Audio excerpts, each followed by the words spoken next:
Welcome to the very first episode of the Two Christian Dudes podcast. This is a show where I sit down with my good friend Randy Kay, and we interview interesting guests about topics that you might be interested in.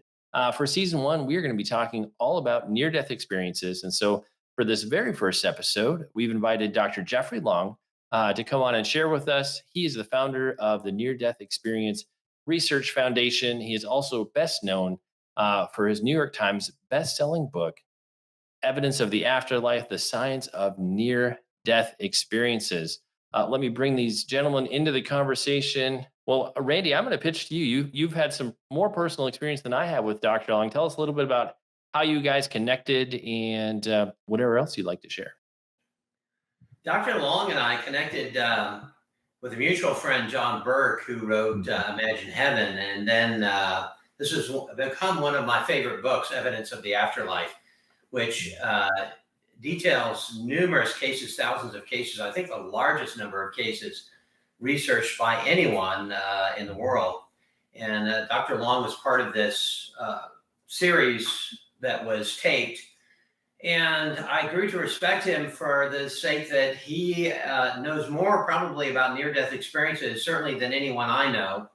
And, his expertise allows him to determine, what is a legitimate NDE, let's say, and also the mutual characteristics of near-death experiences, which we'll talk about here soon. So, Dr. Long, very excited to have you on our program today. And wanted to just kick off, if I may, on the research foundation that you founded and how that came about, and then subsequent to that, some of the key findings that you discovered through your research over these past number of decades now. Mm-hmm.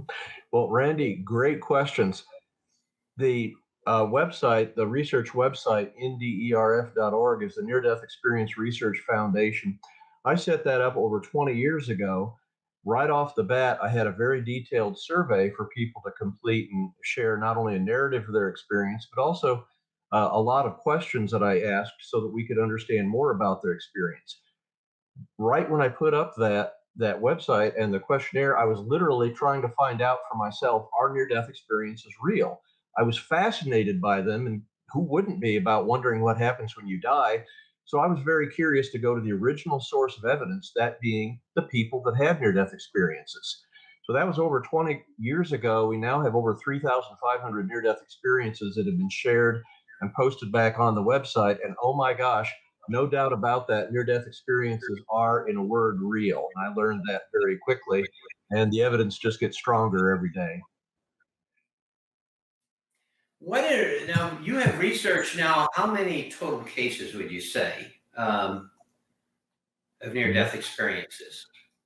Well, Randy, that's actually over 3,500 that have been posted. Virtually everybody allows their experience to be posted anonymously on the website. So it's well under 5% that disallow that. So we through integrity, don't post it. So it's really, somewhat over 3,500 near-death experiences that have been shared. That's the glorious thing about the research that I do when we have it on the website. Anybody on the world can visit the website and read the full context of the near-death experience. You don't have to take my word for this research that I do. It's right there in plain view. It's the most transparent type of way to do research possible. And may I add, while we're on the topic, portions of the website, including many examples of near-death experiences, have been, the website's translated into over 30 different languages. So it's literally a global outreach. People all over the world have the ability to find in their native language near-death experiences, complete the survey. And so it's truly become a global outreach. We actually have well over 50,000 unique visitors every month, and many of those visitors are from all around the world. Yeah, that was one of the epiphanies that I had, Dr. Long, and in that I had my own near-death experience, and I thought I was maybe an N of one or maybe 100 at most. I had no idea that there were so many of these experiences. So when you define a near-death experiences, how do you characterize what constitutes a near-death experience? Sure. Yeah. Randy, you're certainly not alone. A Gallup poll published in 1981 estimated that as many as 5% of adults had a near death experience. That may be a little on the high end, but literally there's millions of people that have had near death experiences worldwide. Now, to define a near death experience, it's exactly what the phrase states, near death. In other words, you are so physically compromised that you're unconscious or clinically dead with absent heartbeat. Now, when you're that physically impaired and unconscious, you should, by the very dictionary definition of unconscious, not have any possible remembrance or memory at that time.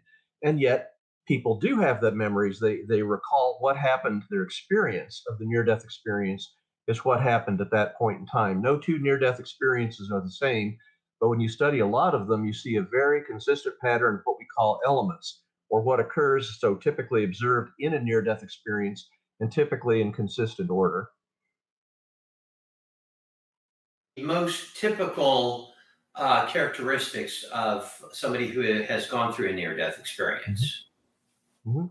Okay. The elements or characteristics are again what's commonly this. It's not just me. Basically, every near-death experience researcher sees this. There's that life-threatening event. Boom, you're unconscious or clinically dead.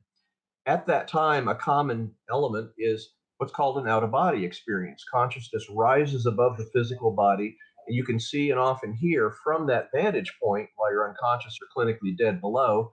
And from that vantage point, they can see, often hear ongoing earthly events, including often vividly describing frantic efforts of others trying to resuscitate them. They then pass into or through a tunnel. At the end of that tunnel, there's often a beautiful, unearthly, mystical light. One near death experiencer said it was like a million times a million suns, but it never hurts the eyes. It's just overwhelmingly beautiful and mystical. At the end of that tunnel, there may also be a beautiful landscape, unlike anything on Earth, analogous in a way that there's buildings, there may be plants, landscapes, but near death experiencers may say the color of what they're seeing there, the flowers, their colors are beautiful beyond anything on Earth that they ever knew or even conceived of.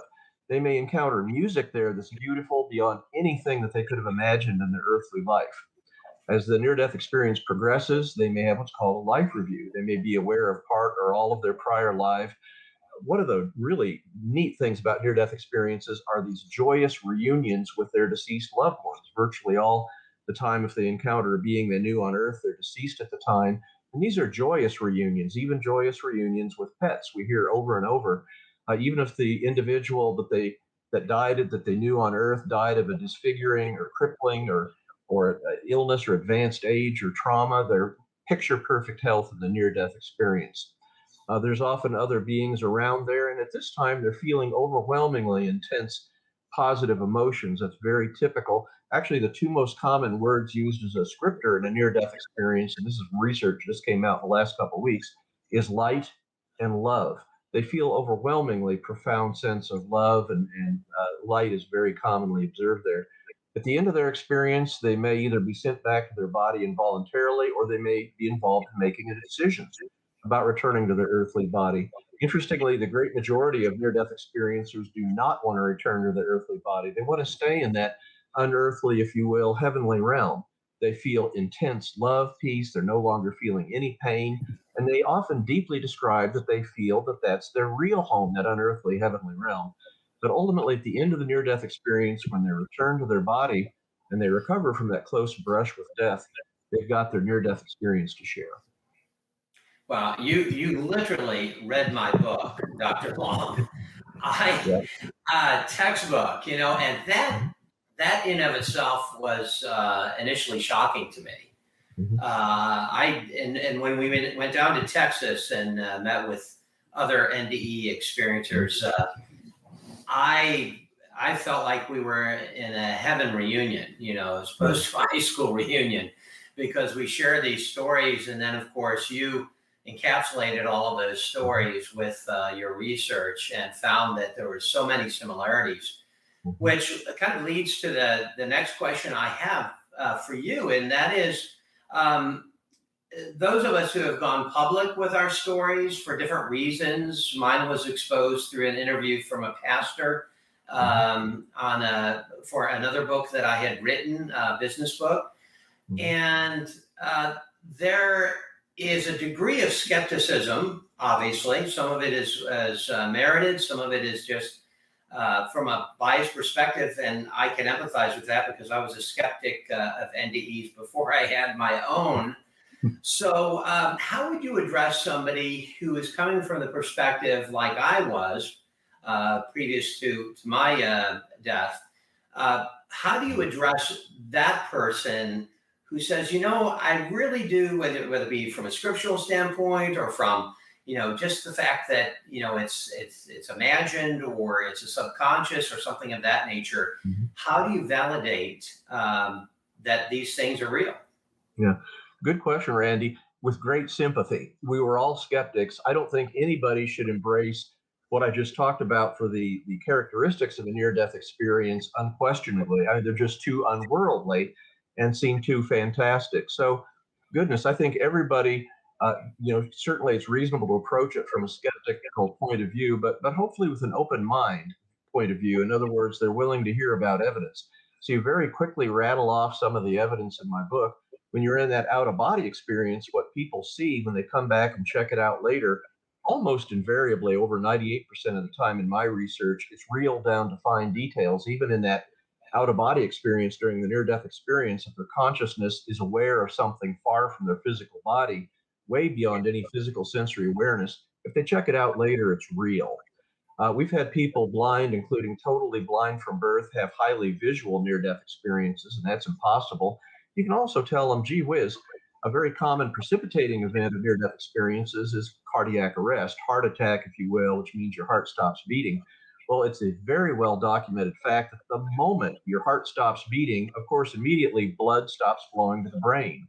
Within 10 to 20 seconds after a cardiac arrest, the EEG or electroencephalogram goes absolutely flat. There's no measurable brain electrical activity. It should be impossible to have a conscious lucid memory at that time. And yet, that's exactly the time that people by the hundreds that had cardiac arrest, had a near death experience, are describing others trying to resuscitate them or approaching them. So, all of this points to the reality of near death experience. And then finally, your heart may stop when you're under general anesthesia. And that, if you will, should be doubly impossible to have any conscious experience. And yet, they're very typical near death experiences. They have all the characteristics we talk about, and they absolutely do occur. So, all of this is absolutely impossible for physical brain function to be doing it.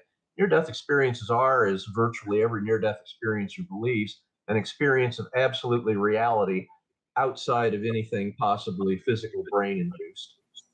Hmm. Sean, you have the perspective that's unique from either of us, from the clinical researcher with Dr. Long and somebody who has actually gone through a near-death experience personally. So what's your vantage? I know from you coming from that vantage point of not having, known much about it, or what you think about this in your take, because I know we've become friends through this process. You know my story very well. What do you think of all this? Yeah, and it's been interesting in the past 8, 9 years. I've talked to a number of people who've had near death experiences, heaven encounters, and everything else in between. And I think for me, I'm always looking, not unlike what Dr. Long has gone after, those common elements, those consistent things that are often a part of everybody's story. I typically want to explore maybe the question somebody else isn't going to answer. I found a lot of people who've had near death experiences. If they talk about they encountered Jesus, they'll want to know, well, what color was Jesus's eyes? What color was his hair? And they'll focus on very specific niche elements of the experience, as opposed. I'm more curious about the not only the overall experience, but how was somebody changed? How were they transformed on the other side of that experience? And one thing I've seen, I know from your story and others, where people come back with kind of, you might say, a special knowledge, or I've even encountered people who've had abilities they didn't have before they had their heaven encounter or their Jesus encounter. I have a good friend, Kevin Zadai, that we've worked with at both Harrison House and Destiny Image. After his heaven experience, he could play a bunch of musical instruments he didn't know how to play before he had his experience. So I'm curious, in your experience, Dr. Long, with the surveys, what sorts of things have people talked about, special knowledge, abilities, things that they hadn't had before their experience? Mhm. Yeah, I've just finished analyzing the most recent responses to our survey, 834 near death experiences, and we looked at a lot of what we call after effects. After effects are the changes that occur following near death experiences. I would emphasize they often take years for people to fully manifest these changes. And interestingly, the changes continue to be more pronounced years to even decades after their near death experience, which is almost unheard of with any other type of significant earthly life event. One thing that we notice is certainly they have a greatly increased belief in an afterlife. Overwhelmingly, people that have near death experiences, in fact, I just crunched the numbers within the last week. 100% of people, over 60 people that have the most detailed near death experiences, come back believing the afterlife is absolutely for real. No question about that. Not selecting any of the other lesser strong options in the survey. So, not surprisingly, from the near death experiencer's point of view, of course they know there's an afterlife because they personally experienced it. They know what lies beyond death's door, and they know that it's wonderful. And so that's experience is convincing to them personally. Also, there's a greatly reduced fear of death. Again, we asked survey questions. What was their fear of death prior to their near death experience, and then later, an average of about 15 years later, when they share their near death experience? Overwhelming shift to a decreased fear of death for exactly the same reason. They know what lies after death. They know it's not to be feared. I think it gives them the courage to live their life out loud and more wonderfully. They also have a dramatically increased example in response to compassion. They're living their life much more compassionately. Percentage wise, it's just startling. Even as a seasoned researcher, I look at the numbers like, this is incredible. It's far beyond any other single life event that I can think of that changes people's attitudes and beliefs in terms of uh, increased belief of an afterlife, decreased fear of death, and increased compassion in living their earthly life. I can't think of any single life event that comes close other than a near death experience. We do have some people that describe sort of special abilities, and we have a narrative response where people do that. Part of this compassion or increased loving outreach they have to the world and to themselves too, I might add, is I think they're more aware, they're more attuned to people, they're more perspective, they value people more, and so I think they tend to be more attentive. I think an awful lot of the so-called after effects or special abilities comes from, a lot of that sort of intuitive awareness is probably just they're picking up nonverbal cues, they're listening more, they're more aware, and I think that has to do with a lot of these after effects. I'm not totally convinced there's any off the chart, inexplicable paranormal things that happen, certainly not consistently. But certainly, this changes people profoundly. They become much more loving. They may leave unloving relationships and seek out loving relationships. That's not at all unusual. They may leave their vocation they're in if they can't manifest their new values and seek out a new vocation. So, the after effects are typically very powerful, very long lasting, and can literally completely change people from the perspective of others around them.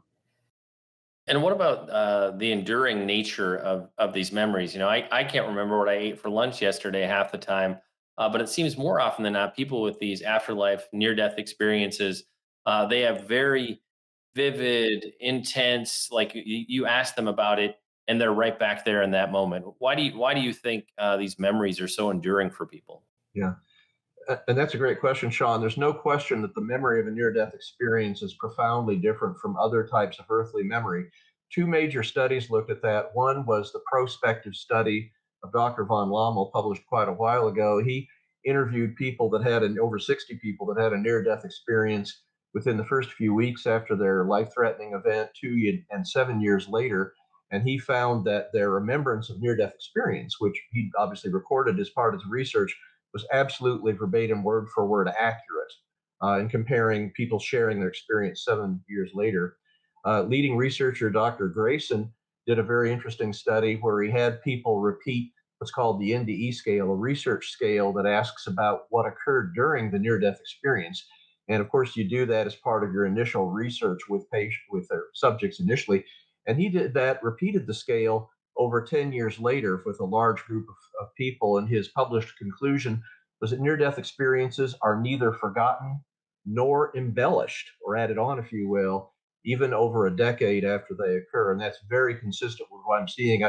Geez, you have people that say, I don't remember what I ate for breakfast a week ago, but that near death experience that happened 20 years ago, I remember that line by line perfectly without any type of break in the memory whatsoever. That's very common. Dr. Long, that's funny that you say that, because the older I get, the more vivid my memory of heaven seems to be, in contrast to my loss of memory in other areas. Now, one of the things that has surprised me, not surprised me so much as disappointed me, I'll say, is that I have been asked, about my near-death experience, and for me, it's all about my encounter with Jesus Christ. Mhm.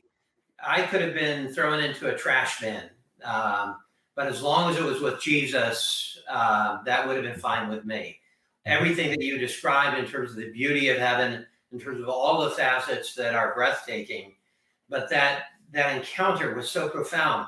And some of the people that with whom I talk, or who are interviewing, or whatever the case may be, are saying, it's an orb of light, it's an ethereal presence, it's just something more nondescript. It's very universalistic. How do you account for the variability of some of those near-death accounts? That's a great question. Many years ago, I was at a conference and I was with another leading researcher, indie researcher, and there was a leading skeptic that was talking about that. And we compared everything the skeptic said about near death experience, and it was absolutely ridiculous, save one thing. And that was that the skeptic said, well, look, Jesus appears differently to different people in near death experiences. And out of this huge list of notes, both me and Dr. Holden had taken, that really was the one thing that stuck out as a thing that neither of us with our experience could explain. So I researched it. I've now accumulated over 100 near death experiences that describe Jesus. And by the way, may I add, it is just mind boggling to me personally to sit here and read these account after account of encounters with Jesus. I will absolutely say I'm a stronger Christian for having gone through that process than I was before. Jesus is overwhelmingly described as loving, beautiful. But getting right back to the point of the questions, first of all, why does Jesus look variable? Well, absolutely no question about it. Jesus can be described as tall, not so tall, variable color of hair, and I look specifically color of eyes, size of beard. So we have actually, interestingly, at this point, a small series of near-death experiences in which Jesus appeared to the person having the near-death experience and flat out says, how should I appear to you? And involve the person having the near-death experience in a choice. Why is that true? Because Jesus is not physical. He's not earthly in a near-death experience. He's like the near-death experiencer. I mean, the near-death experiencer may or may not appear anthropomorphic. They may appear themselves as light. They may appear some kind of unformed energy. So Jesus and the near-death experiencer, for that matter, I mean, by the way, the person having a near-death experience, I mean, we had one guy that had lost both legs in life, and there were both legs back in the near-death experience. So that's the disconnect. People perceptualize, especially when you're in this unearthly heavenly realm, that it's a different type of physical earthly realm. That's not true at all. Everybody there looks similar and yet can look different. So Jesus literally asked people, "How would you like for me to appear?" Now, as far as people that have this rather bizarre concept, oh, you must have seen an amorphous light unformed and said, aha, that must be Jesus. Well, that's bunk. The great majority of people that encounter Jesus are very clear. They describe hair, face, curls in exquisite detail. You're not seeing an amorphous ball of light when you see Jesus in a near death experience. You are seeing Jesus in the near death experience. Moreover, there's often in near death experiences very consistently described Jesus. I think I've had like maybe one or two near death experiences where Jesus will say, I'm Jesus. And I think that's probably to childhood near death experiences. Virtually all the time, when you encounter Jesus in a near death experience, there's no need to ask. You know instantly. That's that sort of nonverbal communication that has in near death experiences. You know instantly, not only is that Jesus, but you know that with every fiber of your being. That's that sense of overwhelming love, that sense of connection, everything that you could possibly hope about for encountering Jesus is there and beyond that. So that's some insights about Jesus and near-death experience. I'd be interested if that syncs at all with your experience, Randy. Sorry, I'm getting a little Yeah, emotional. Yeah, Thank you, Sean, I know Doctor. you had some questions about Jesus, and I'll tell you Yeah. what. Hey, no, hey, Whenever I go there, I Dr. shed some. Long, it's like I was so I was so shocked when I read that many accounts of Jesus' near-death experience. I had to. There are times I had to walk away. I was just sitting here in awe, just aghast. I mean, it is a deeply emotional experience, Randy, to be that aware of Jesus and that reality, that the love that is even in a loving realm of a near-death experience. It's off the scale when you're in the presence of Jesus, when you're around there. All too often, it's not what you would have expected. It's not like Jesus says, "Verily, verily, I say unto you, go and do this." That's essentially unheard of in a near-death experience. Jesus is there to be loving. Jesus is there to be with you. Jesus spends much more time listening, being a part of you, sharing with you, than you could ever imagine from a Bible where it's sort of like Jesus giving a sermon. That's just not Jesus in a near-death experience. Like I said, Randy, if you be interesting to hear your comments on that if you can. But this is not a small number, Sean. This is well over 100 very detailed descriptions of Jesus. So this is what we got here, and it's you just I don't know how anybody could read what I read and not change their belief about Jesus in a very positive way. It's that powerful. It'd be like experiencing it. That's probably the only other more powerful way to experience what I did, simply by reading accounts. Randy? yes, absolutely. I can describe him vividly, and that's probably the most common question that I've been asked. What does he look like? Does he look like this? Does he look like that? And they try to relate it to a painting, which to me is kind of marginalizing, Yeah. Jesus, because he's much more than that. But one of the things that really impressed me about my encounter with Jesus was that he never, and this may be a surprise to some, he never said, "I love you," because that love was just a part and parcel of everything he was and everything he did. So he didn't have to say, "I love you." I knew it.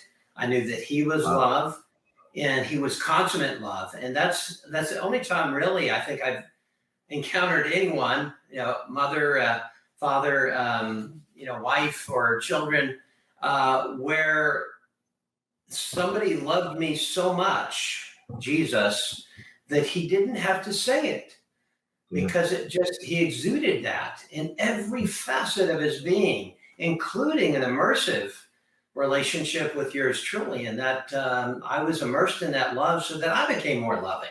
And that's, I think, part of what you were saying in terms of your research, Dr. Long, is that love was imbued within me that extended to my returning. And so the love of Jesus Christ was so strong that returning back here could not help but exude at least a part of that love to others. It was transformative, to say the least.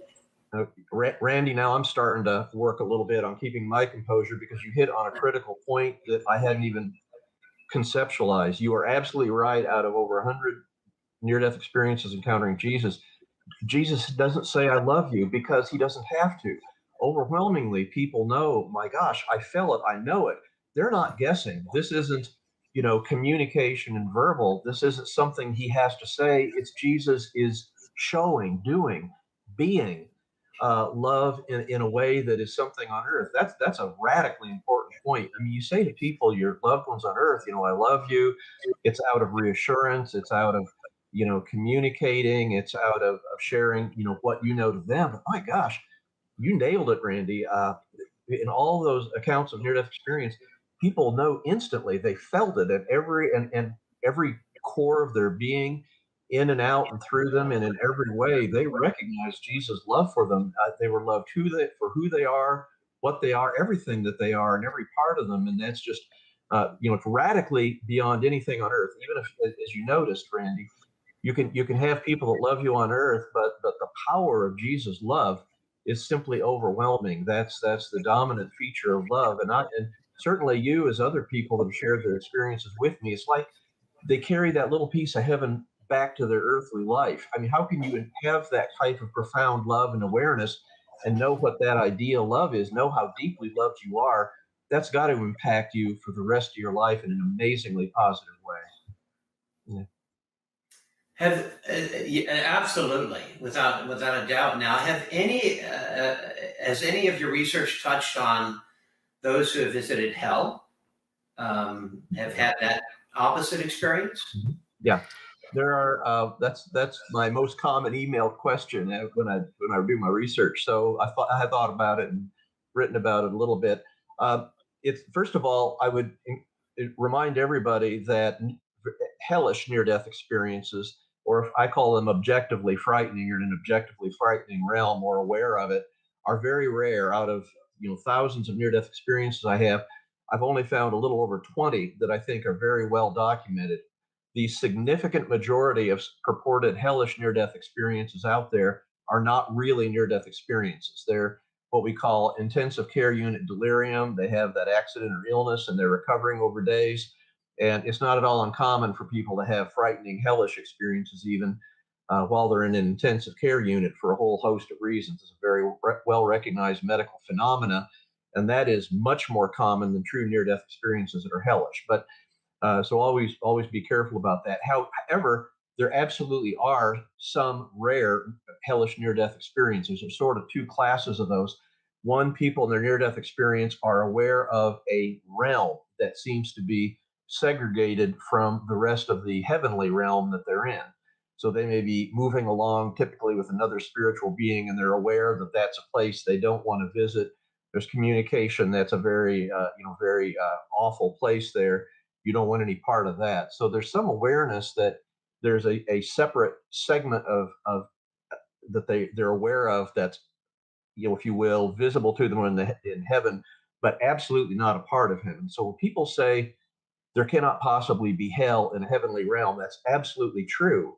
This hellish realm seems to be, from external observation, sort of discrete and apart from heaven. And then about the other half of people actually were experiencing the hellish realm. And the most frightening stuff I've seen in my life is not anything I saw in horror movies or read in a horrible, terrifying book, but are some of these descriptions of hell, and they are awful. It's everything: sight, sound, smells, the terror. However, I want to point out a couple very important things about that. First of all, it seems that when people end up in that hellish realm, many times they simply call out God or Jesus more than God, and they can be rescued from that hellish realm. That's a fairly common end to their being in a hellish realm. Second thing is, even after that experience, it's not at all unusual for people that had that to realize they had some issues in their earthly life: anger, guilt, judgmental attitude, and they will come to recognize that that's literally the only experience they could have had, the only way that they could have come to confront those issues in their life and change and become more loving people. And they don't believe that they're going to be condemned to a eternal unearthly hell. I think that me and most near-death experiencers don't believe that there's a permanent involuntary hell. I think these beings, and again, as best I can tell from these limited number of NDEs, these are people that basically chose to get themselves there, which I know is astounding, but probably not from a single choice, but from a series of decisions that brought them closer and closer to a realm of evil. And when they end up in this hellish realm where they're around other evil demonic beings, paradoxically, these are beings like themselves. They share the same values. They're evil. They want to destroy. They hate. They're angry. They're bitter. And interestingly, I got to thinking about it, but I think that these beings that choose step by step by step to find themselves in that realm, in a way, that's their heaven, because they're around beings that are like themselves.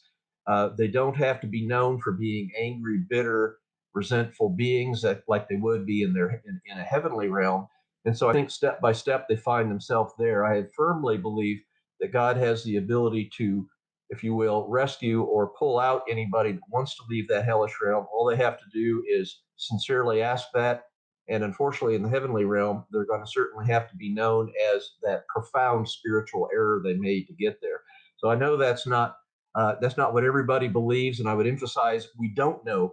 But that's my hypothesis. So if you hear differing ideas, they may be right. But that's my best guess as to how hell can be compatible with an overwhelmingly loving and compassionate God.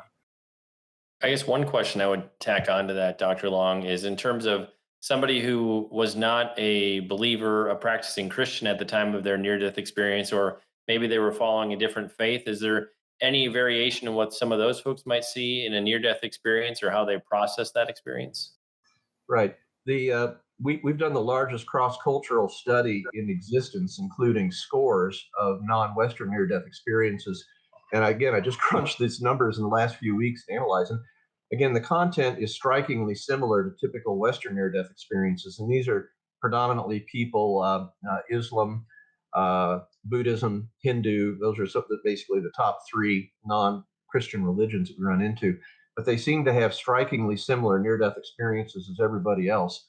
With regard to religion, I had one near death experiencer explain it, and this is consistent with what a lot of other near death experiencers learned. They were in the presence of God during their near death experience and actually asked God, well, what about people of different religions? And God showed them a mountain, and on the mountain, there were different people climbing up different sections of the mountain. They weren't aware of each other. Their path was completely different on their side of the mountain, but they were all coming up, trying to get up to the top of to the same destination at the top of the mountain. God said, "This is what religions of the world are like," and that is probably the best expressed analogy of what I've heard from other near-death experiencers as well. So I think God, in God's infinite wisdom, accepts us all for who we are, what we are, and everything we are, even if we have non-Christian beliefs. Interesting. I'm a former agnostic. I was a believer, a Christian, before I had my near death experience, but I was in a state of, let's say, antagonism. Why, God, why have you abandoned me? State of mind, which, God accepted me freely in that state of mind.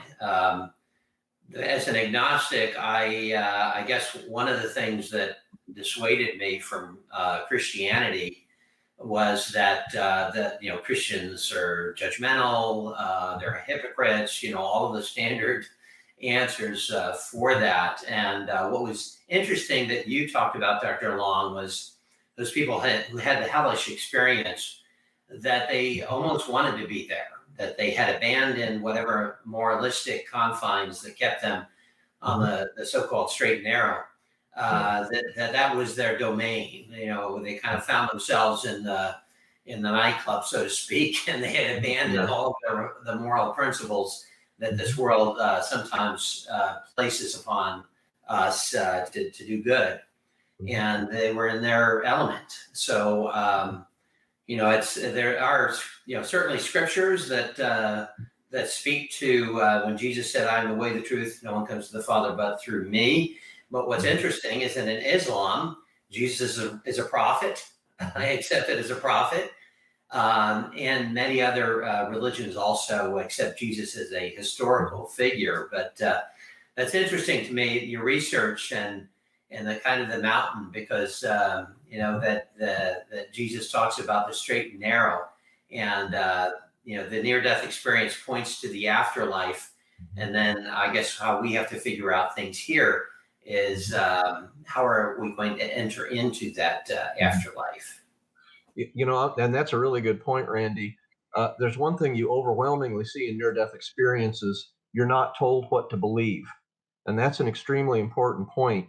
So it's while in a near-death experience, you virtually never have somebody that says, "Go forth and be a teacher, go forth and do particular activities," and it's vanishingly rare that they ever seem to have some external direction in terms of what they should believe. So very much we're here in our earthly life to, with everything that's been thrown to us, come up with our own decisions, come up with our own path to draw closer to God in the way that we think is best. And so, in the absence of clear direction regarding religious beliefs in near-death experiences, doesn't mean that there isn't, that maybe ultimately that's not there. There really is, whatever. In fact, one person was asked God and said, "What's the right religion?" Answer: whatever brings you closer to God. So I think that's a journey that we all have to make here.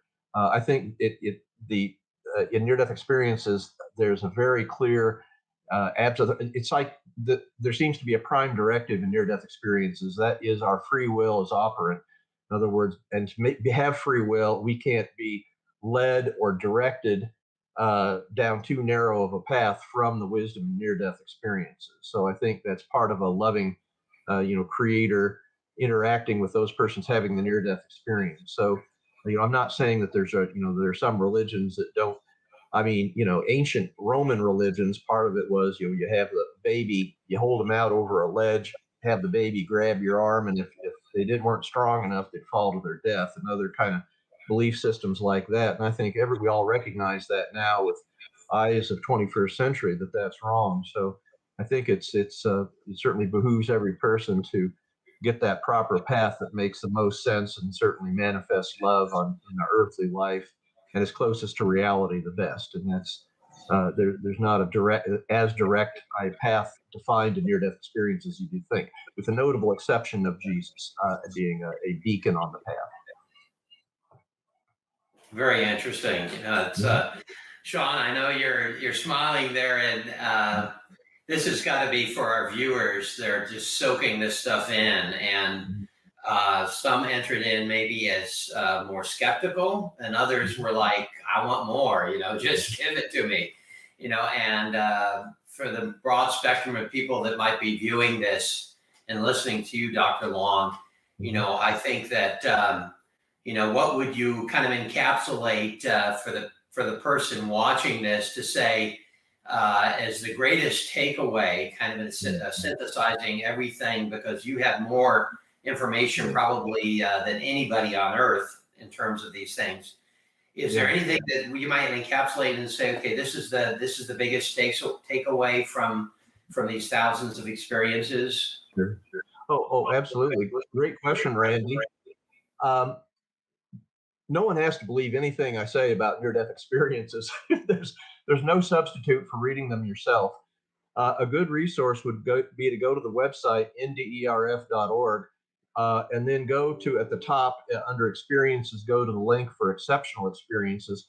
And I think by the time you've read 30 or even 20, I think you're going to very quickly see the deeper messages in near-death experiences in a way that I simply can't convey or don't have the time to convey here today. So there's no substitute for reading them, thinking about them, and if you feel it's appropriate to respond to them in some positive way, well, join the club. That's it's been found that teaching near-death experiences, for example, in a variety either colleges, medical schools, there's been some studies out there that finds that even teaching them and certainly reading about them can really result in positive changes, if you will, after effects to some degree. So I sure encourage people to explore that on their own.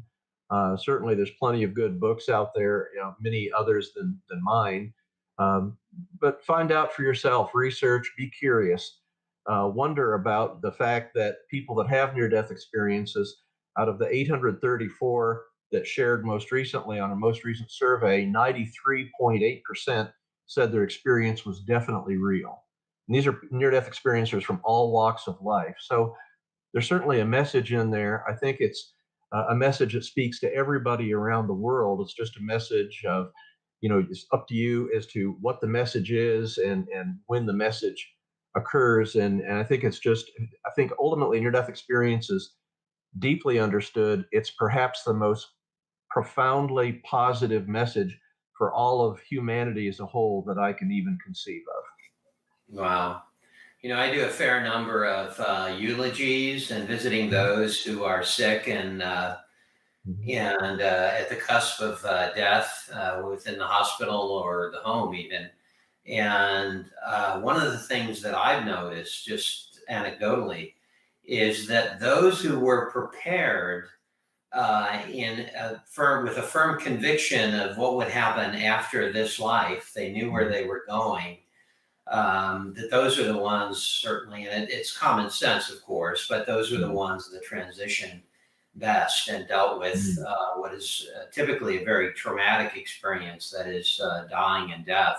Yeah. So, bottom line, I guess, is, these are the people who have been there, done that, if you will. Yeah. And so, the plethora of stories that are out there that speak to that.